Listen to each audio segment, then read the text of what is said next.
우리 기독교는 부르심의 종교다, 이렇게 이야기해 볼 수 있을 것 같습니다. 부르심의 종교, 하나님의 부르심으로부터 우리 존재의 의미가 생겨나게 된다는 것이죠. 마치 우리가 좋아하는 시인 중에 김춘수 시인 있지 않습니까? 김춘수 시인의 꽃이라고 하는 시, 거기에 보면 이런 내용이 나오죠. 이름을 불러주기 전에는 하나의 몸짓에 지나지 않았지만 이름을 불러주었을 때 비로소 무엇이 되었다고요? 꽃이 되었다, 이런 내용이 나오죠. 이름을 불러주기 전과 이름을 불러주고 난 이후에 존재가 완전히 달라지게 되었다는 것인데, 하나님께서 우리를 불러주실 때에 비로소 우리가 진정한 존재의 의미를 지니게 된다는 것이죠. 아브라함은 하나님의 부르심을 받기 전에는 어떤 존재였는가 하면 갈대아 우르의 아주 평범한 소시민에 불과했습니다. 하지만 하나님의 부르심을 받고 난 이후에 아브라함은 어떤 존재가 되었는가 하면 하나님 백성의 시조, 믿음의 조상이 되었습니다. 모세 또한 하나님의 부르심을 받기 전에는 미디안 광야의 실패한 목동에 불과했습니다. 하나님의 부르심을 받고 난 이후에 모세는 이스라엘 백성을 애굽에서 건져내는 위대한 영도자가 되었습니다. 예수님의 제자들 또한 마찬가지였습니다. 예수님의 제자들은 하나같이 예수님의 부름을 받기 전에는 한낱 시골뜨기에 불과했습니다. 예수님 부름을 받고 난 이후에 제자들은 모두가 다 교회의 시초가 되었습니다. 이런 것처럼 우리 기독교는 하나님의 부르심에서부터 진정한 존재의 의미를 얻게 되는 그런 부르심의 종교다라고 하는 것이죠. 그런데 여러분, 부르심에는 반드시 응답이 있어야 됩니다. 하나님이 우리를 불러주셨을 때에 우리가 그 부르심에 순종함으로 반응하고 응답해야 된다라고 하는 것이지요. 그럴 때 그 부르심에 부합한 존재의 의미가 우리에게 주어지게 됩니다. 아브라함이 하나님 백성의 시조가 될 수 있었던 것은, 모세가 위대한 영도자가 될 수 있었던 것은, 예수님의 제자들이 교회의 시초가 될 수 있었던 것은 그들이 모두가 다 하나님의 부르심에 응답했기 때문에 가능한 일이었던 것이지요. 그런 것처럼 하나님의 부르심에 우리가 적극적으로 응답할 때에, 순종할 때에 비로소 우리는 부르심에 부합된 존재가 될 수 있다라고 하는 것이지요. 여러분, 우리는 지난 몇 달 동안 에베소서 1장에서 3장 말씀을 함께 살펴보았습니다. 이 에베소서 1장에서 3장 말씀을 한마디로 요약을 하라면 하나님의 부르심이다, 이렇게 요약을 할 수 있습니다. 하나님이 우리를 불러주셨다는 것이죠. 죄와 허물로 죽었던 우리들인데 그냥 내버려 두지 아니하시고 당신의 독생자 예수 그리스도 안에서 우리를 구원해 주셨다는 것이죠. 구원받은 자로서 우리를 불러주셨다는 것입니다. 달리 말하면 한 세 사람, 곧 교회로 우리를 불러주셨다는 것이죠. 중요한 것은 이제 우리가 그 부르심에 응답해야 된다는 것이죠. 하나님 우리를 구원받은 자로 불러주셨는데 이제는 구원받은 자로서의 그 부르심에 응답해야 된다, 순종함으로 나아가야 된다라고 하는 것이죠. 그래서 오늘 본문은 이렇게 시작을 하고 있습니다. 본문 1절 말씀을 보시면 이렇게 시작을 합니다. 그러므로 주 안에서 갇힌 내가 너희를 권하노니 너희가 부르심을 받은 일에 합당하게 행하여, 이렇게 말씀을 합니다. 그러므로라고 시작을 하고 있습니다. 1장에서 3장 말씀을 함축하고 있는 것이죠. 하나님은 우리를 불러주셨으므로, 이런 말씀인 것이죠. 그러므로 이제 우리는 그 하나님의 부르심에 합당하게 행해야 된다는 것이죠. 여기 이 합당하게라고 하는 말은 헬라 원어로 악시오스라고 하는 단어인데요, 어떤 데 사용되냐 하면 양팔저울, 거기에 주로 사용되어지는 용어입니다. 여러분, 양팔저울 우리 초등학교 때 과학 시간에 실험할 때 써보지 않았습니까? 양팔저울 양쪽에 접시가 달려있죠. 그리고 한쪽에다가 무게를 달 물건을 올려놓고 다른 쪽에는 무게추를 하나씩 올려놓지 않습니까? 처음에는 물건을 올려놓았을 때는 완전히 한쪽으로 기울어있는데 무게추를 하나씩 올려놓으면 어떻게 되죠? 점점점 균형이 맞아가서 딱 평형을 이루는, 균형을 이루는 상태가 되지 않습니까? 바로 그 상태를 가리켜서 오늘 본문에 합당하게 악시오스라고 말하는 것이지. 물건의 무게와 무게추가 딱 균형을 이룬다라고 하는 것인데, 바울은 그것을 뭐라고 말씀하냐면 하나님의 부르심 받은 일에, 하나님 부르심에 합당하게 행해야 된다는 것이지. 하나님의 부르심과 우리의 응답, 우리의 순종이 균형을 이루어야 된다, 그런 말씀을 하고 있습니다. 그래서 1장에서 3장에 걸쳐서 하나님의 부르심에 대해서 말씀을 했다면, 이제 오늘 본문에 있는 4장부터 마지막 6장까지는 어떤 내용을 기록하고 있냐면 그 하나님의 부르심에 우리가 합당하게 행하는 것에 대해서 말씀을 하고 있습니다. 우리를 구원받은 자로 불러주셨는데 이제 우리는 구원받은 자로서 어떻게 살아가야 될 것인가? 가정 안에서, 직장 안에서, 사회와 학교 안에서, 교회 안에서 구원받은 자로 부름을 받았는데 어떻게 하면 그 부름에 합당하게 살아갈 수 있겠는가? 이런 말씀을 4장부터 6장에 걸쳐서 말씀을 하는 것이죠. 여러분, 우리 모두는 하나님의 부르심에 응답해야 됩니다. 우리 전 삶이 어떤 삶이 되어야 되냐 하면 하나님의 부르심에 대한 응답하는 삶이 되어야 됩니다. 주님의 부르심을 받고 마침내 주님 앞에 서게 될 터인데, 그때까지 우리의 전 삶은 부르심에 대한 응답하는, 순종하여 행하는 그런 삶이 되어야 된다는 것이죠. 물론 하나님의 부르심에 합당하게 행한다라고 하는 것이 생각처럼 그렇게 쉽지가 않습니다.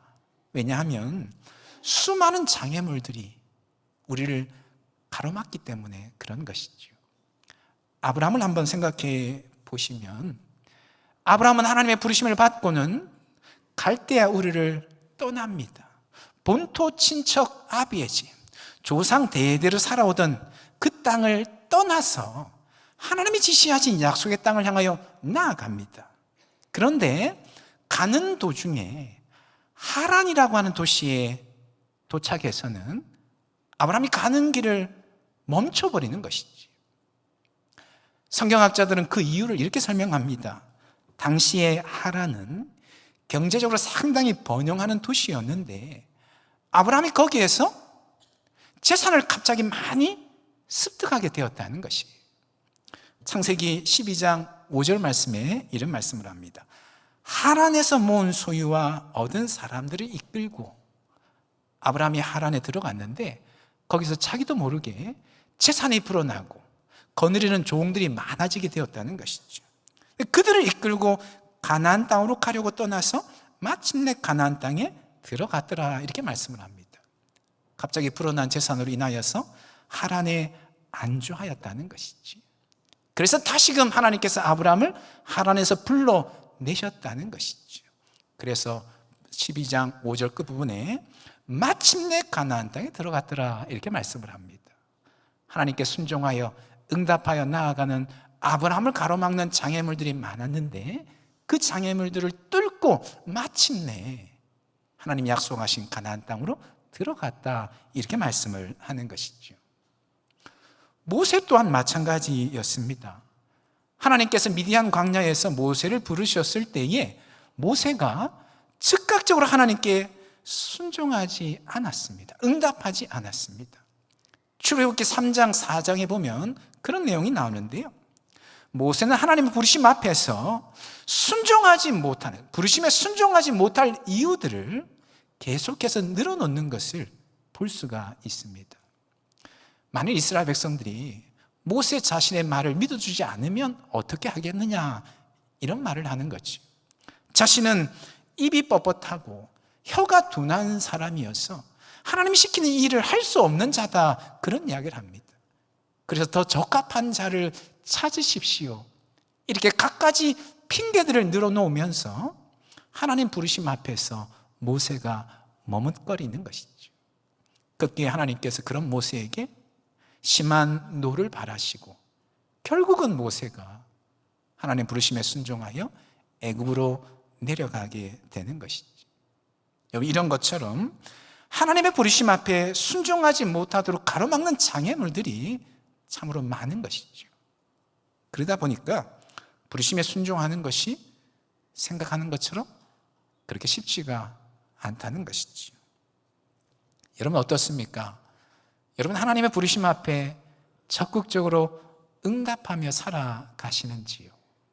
하나님이 우리를 구원받은 자로 불러주셨는데, 새 사람으로 불러주셨는데, 우리의 삶의 현장에서, 가정 안에서, 직장 안에서, 사회 안에서, 학교 안에서, 또한 교회 안에서 얼마나 구원받은 자로서 합당하게 살아가고 계시는지요?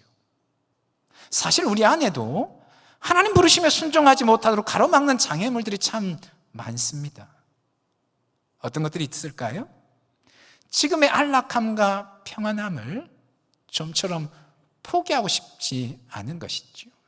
세상의 안락함, 세상의 화려함과 즐거움을 좀처럼 내려놓지를 못하는 것입니다. 과거의 상처, 실패한 경험, 열등감, 이런 것들이 하나님의 부르심에 순종하지 못하도록 우리의 발목을 붙잡는 것이죠. 혹은 미루는 것이 습관이 되어져서 머리로는 순종해야 된다는 것을 잘 아는데 몸은 하나님 부르심에 순종하지 못하고 계속 미루는 것이죠. 이런 많은 장애물들 때문에 우리도 또한 아브라함처럼, 모세처럼 하나님 부르심에 즉각적으로 순종하지 못할 때가 많다라고 하는 것이죠. 하지만 여러분, 그렇다고 해서 결코 머뭇거리거나 주저앉아 있어서만은 결코 안 됩니다. 하나님 부르심 앞에서 머뭇거리거나 주저앉아 있어서만 안 된다는 것이죠. 만일 우리가 하나님 부르심 앞에 적극적으로 응답하지 않고 있다면 하나님 그런 우리를 결코 그냥 내버려 두지 않으십니다. 어떻게 하실까요? 연단을 통해서, 고통스러운 연단을 통해서 결국에는 순종하는 사람으로 우리를 바꿔가는 것이죠. 여러분, 그 전에, 고통스러운 연단이 주어지기 전에 우리가 결단하며 부르심 앞에 순종하며 나아가야 되는 것이죠. 우리 각자를 하나님 불러주셨는데 삶의 현장에서 비록 수많은 장애물들이 우리의 발목을 잡으려고 할지라도 주저앉거나 머뭇거리는 것이 아니라 힘을 내어서 부르심에 순종하며 나아가고자 애를 써야 된다라고 하는 것입니다. 바로 그 하나님 부르심 앞에 즉각적으로 순종하는 여러분 다 될 수 있기를 주님의 이름으로 축원합니다. 구원받은 자로 불러주셨는데, 새 사람으로 불러주셨는데, 가정 안에서, 직장, 사회, 학교 안에서, 교회 안에서 그 부르심에 합당한 자로 행하기 위해서, 응답하기 위해서 애를 쓰고 힘을 쓰실 수 있기를 바랍니다. 그래서 하나님의 부르심이 우리에게 가져다 주는 그 놀라운 복과 은총을 날마다 더딛기를 주님의 이름으로 축원합니다. 그렇다면 여러분, 어떻게 하는 것이 하나님의 부르심에 합당하게 행하는 것이 될까요? 우리를 구원받은 자로 불러주셨는데, 새 사람으로 불러주셨는데 어떻게 하는 것이 그 구원받은 자로서, 새 사람으로서 합당하게 행하는 것이 될까요? 바울은 4장에서 6장에 걸쳐서 크게 두 가지를 우리에게 말씀을 하고 있습니다. 그 중에 하나가 오늘 본문에 등장을 하는데, 본문 3절 말씀에 이런 말씀을 하고 있습니다. 우리 한번 3절 말씀을 다 같이 한번 읽어보겠습니다. 평안에 매는 줄로 성령이 하나 되게 하신 것을 힘써 지키라. 하나됨을 힘써 지켜나가는 것이 하나님이 우리를 불러주신 그 부르심에 합당하게 행하는 것이다 말씀을 하고 있습니다. 우리를 구원받은 자로 불러주셨는데 특별히 교회 안에서 어떻게 하는 것이 구원받은 자로서 합당하게 행하는 것인가? 바울은 말씀하기를 하나됨을 힘써 지켜나가는 것이다, 이런 말씀을 하고 있는 것이지. 여러분, 우리는 모두가 다 남남입니다. 피 한 방울 섞이지 아니한 남입니다. 하지만 성령께서 우리를 하나로 묶어주신 줄로 믿습니다. 서로 남남인 우리들 안에 성령께서 내주에 계심으로써 우리를 하나 되게 하셨다라고 하는 것이죠. 본문에서는 그것을 가리켜서 이렇게 설명을 합니다. 4절 말씀에 보니까 몸도 하나요 성령도 한 분이시기 때문에, 5절 말씀에는 주도 한 분이시요 믿음도 하나요 세례도 하나이기 때문에, 6절 말씀에 하나님도 한 분이시기 때문에 우리가 하나 되었다는 것이죠. 이 부분에 대해서는 다음 주 좀 더 자세하게 살펴보도록 하고요.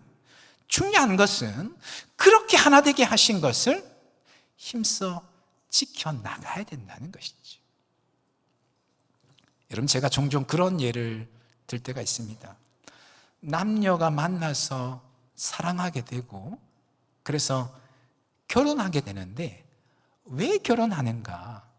제가 줄에서는 신랑 신부 줄에 서기 전에 줄에 대화를 한 1시간 정도 합니다. 첫 번째 질문이 뭐냐면 왜 결혼하느냐라고 하는 질문입니다. 여러분, 남녀가 결혼하는 이유가 무엇이겠습니까? 떨어지기 싫어서, 함께 하고 싶어서, 다시 말하면 하나 되고 싶어서 결혼하는 것이죠. 그런데 결혼한다고 해서 무조건 하나 되는 것은 결코 아니죠. 법적으로 부부가 되고 한 공간 안에 살지만 그렇게 한다고 해서 무조건 하나가 되는 것은 아닙니다. 어떻게 해야 됩니까? 계속해서 노력해야 되죠. 결혼하여 법적으로 하나가 되었지만 그 하나됨을 위해서 계속해서 두 사람이 노력해야 됩니다. 서로를 더욱더 사랑하려고 노력하고 서로에게 더욱더 맞추려고 노력해야 되고 서로를 더욱더 알아가려고 노력해야 됩니다. 계속해서 노력할 때에 비로소 온전한 하나가 될 수 있는 것이죠. 만일 부부가 결혼하고 나서 그런 노력을 하지 않는다면 그 부부는 무늬만 부부일, 무늬만 하나일 가능성이 높은 것이죠. 무늬만 부부가 되는 그런 부부로 전락할 가능성이 높은 것입니다. 마찬가지인 것이죠. 성령께서 우리를 하나로 묶어주셨는데 중요한 것은 그 하나 되게 하신 것을 힘써 지켜나가야 된다는 것입니다.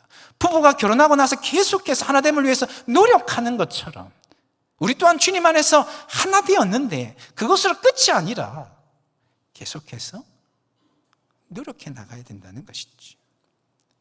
본문에 힘써 지키라 할 때 이 힘쓰다라고 하는 말을 보니까 문법적으로 반복과 지속의 의미를 지니고 있습니다. 한두 번 노력한다고 해서 하나 되는 것이 아니라는 것이죠. 한두 번 노력해서 끝나는 것이 아니라는 것입니다. 계속해서 끊임없이 주님 다시 오시는 그날까지 우리 모두가 다 주님이 하나 되게 하신 그것을 힘써 지켜나가야 된다는 것이죠. 그럴 때에 온전한 하나됨을 누릴 수 있고 유지해 나갈 수 있다, 그런 말씀인 것입니다. 특별히 오늘 본문에 보니까 하나됨을 힘써 지켜나가기 위한 여러 노력들이 있는데 그 중에서 대표적인 노력에 대해서 몇 가지 언급을 하고 있습니다.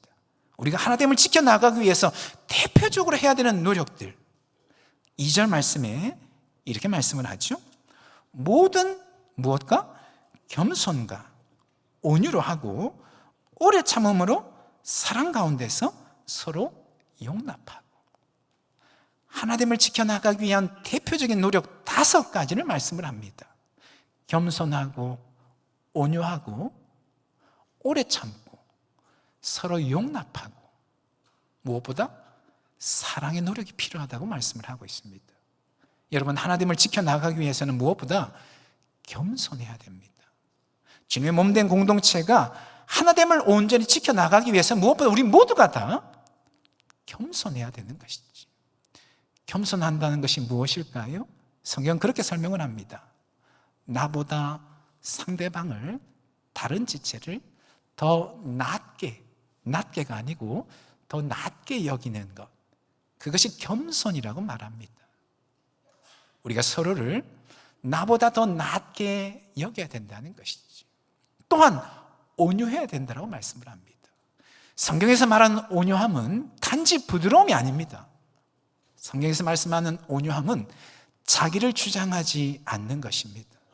아무리 경험이 많고 아무리 지식이 많다라고 할지라도 자기를 내세우고 자기를 주장하는 것이 아닌 것이지. 온유해야지만 하나됨을 힘써 지켜 나갈 수 있다는 것이지. 그리고 오래 참아야 된다고 말합니다. 그가 누구이든 서로를 향하여서 오래 인내해 줄 알아야 된다는 것이지. 그리고 서로 용납해야 된다. 나와 다르다는 것을 인정하고 받아들여 줄 알아야 된다는 것이죠. 그리고 무엇보다도 사랑해야 된다고 말씀을 합니다. 진심으로 서로를 향한 사랑의 마음이 있어야 된다는 것이죠.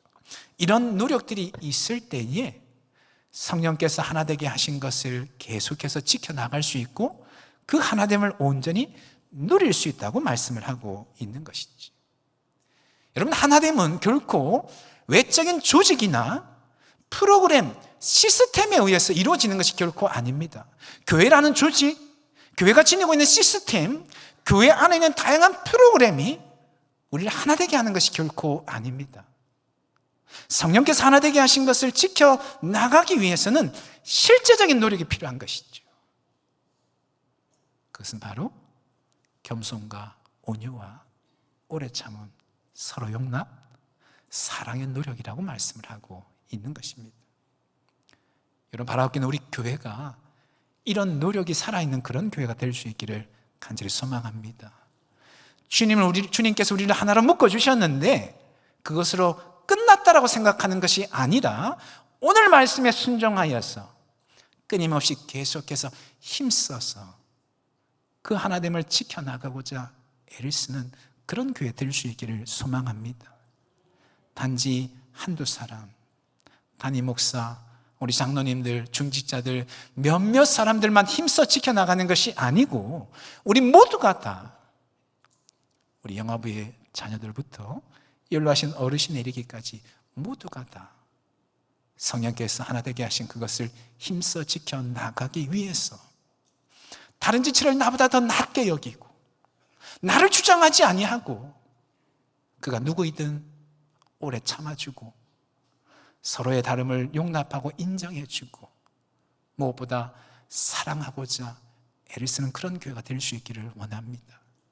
그래서 부족하지만 주님이 기뻐 여기시고 주님이 찾으시는 그런 교회로 우리 교회가 날마다 든든히 서갈 수 있기를 주님의 이름으로 간절히 소망합니다.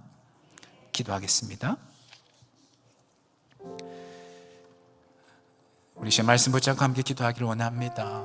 하나님께서 우리 한 사람 한 사람을 불러주셨습니다. 구원받은 자로 새 사람으로 불러주셨습니다.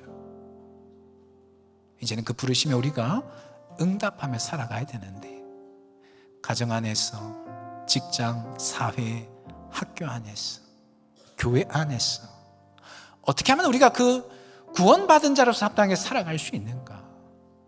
주님 늘 묻게 하시고 고민하게 하시고 애쓰게 하시고 부르심에 합당하게 행하여 살아갈 수 있도록 주님 날마다 우리를 인도하여 주시옵소서. 기도하기를 원하고요. 무엇보다 부르심에 합당하게 행하는 것은 성령께서 하나 되게 하신 것을 힘써 지켜나가는 것이다 말씀을 하는데 주님, 힘써 지켜나가기 위해서 제가 무엇을 해야 될까요? 제가 공동체 안에서 무엇을 해야 될까요? 무엇을 위해서 힘써야 될까요? 주님 알게 하시고 말씀에 순종하여 공동체 안에서 하나됨을 힘써 지켜나가는 저 자신이 되게 해달라고 우리 지금 말씀 붙잡고 함께 기도하며 나가기를 원합니다. 기도하시겠습니다. 거룩하신 하나님 아버지, 우리 한 사람 한 사람을 구원받은 자로서 불러주셨는데, 우리 한 사람 한 사람을 새 사람으로 불러주셨는데, 가정 안에서, 직장과 사회와 학교 안에서, 교회 안에서 하나님의 부르심에 합당한 자로 행하여 살아갈 수 있도록 주님 인도하여 주시옵소서. 비록 수많은 장애물들이 주님의 부르심 앞에 순종하지 못하도록 가로막을지라도 주저앉거나 머뭇거리지 않게 해주시고 기꺼이 응답하며 순종하며 나아갈 수 있도록 하나님 우리를 인도하여 주시옵기를 주여 간절히 기도합니다. 하나님, 무엇보다도 성령께서 하나 되게 하신 것을 힘써 지켜나가는 것이 부르심에 합당하게 행하는 것이다 주님 말씀하는데, 주님 우리가 힘써 지켜나갈 수 있도록 주님 우리의 심령을 붙드시고 인도하여 주시옵소서. 주님, 내가 공동체 안에서 하나님 무엇을 위해 힘써 나가야 되는지, 하나님 무엇을 힘써 지켜나가야 되는지 하나님 묻게 하여 주시고, 주님 음성에 순종함으로 하나님을 힘써 지켜나갈 수 있도록 주님 역사하여 주시옵소서. 하나님 아버지, 하나님 함께 해주시옵소서.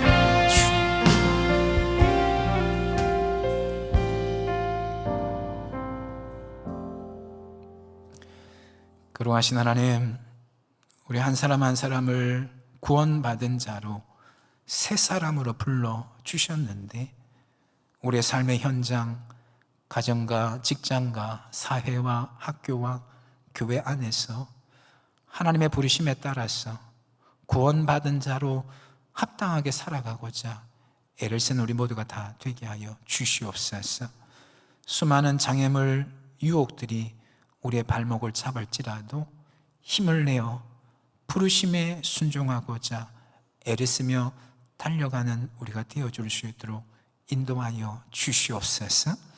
부르심에 합당하게 행하는 것은 무엇보다도 성령께서 하나 되게 하신 것을 힘써 지켜나가는 것이다 말씀을 하는데, 주님, 우리가 주님의 몸된 교회로 부름을 받았음을 잊지 않게 하여 주시고, 우리가 서 있는 자리에서 무엇을 어떻게 하는 것이 하나됨을 힘써 지켜나가는 것인가 스스로 묻게 하여 주시옵시고, 주님 말씀 따라서 하나됨을 힘써 지켜나갈 때에 우리 교회가 참으로 주님이 기뻐 여기시는 그런 교회로 든든히 서갈 수 있도록 인도하여 주시옵소서.